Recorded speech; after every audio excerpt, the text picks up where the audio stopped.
Hello WhatsApp guys, আশা করি আপনারা অনেক ভালো আছেন। আজকে নাটোরের আব্দুলপুর সরকারি কলেজে অনার্স চতুর্থ বর্ষের ভাইভা পরীক্ষা দিতে এসেছি। এসে দেখি বন্ধুরা সবাই এসেছে, বন্ধুদের সাথে আড্ডায় মেতে উঠলাম। তারপর দেখি ভাইভা শুরু হলো, এক এক করে সবাই ভাইভা দিতে যাইতেছে। প্রতিজনকে আধা ঘন্টার উপর সময় নিয়ে ভাইভা নিতেছে। ভাইভা পরীক্ষা কিন্তু ভাইভা তো নিতেছে না, মনে হয় নির্যাতন চালাইতেছে প্রশ্ন করে করে।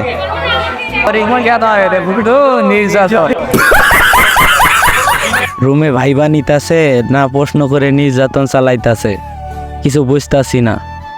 বন্ধু আধা ঘন্টা হয়ে গেছে, এখনো বাইর হইতাছে না। और मैं आप सबके बीच पहले की तरह वापस आ जाऊंगा। आई मिस यू यार सबको।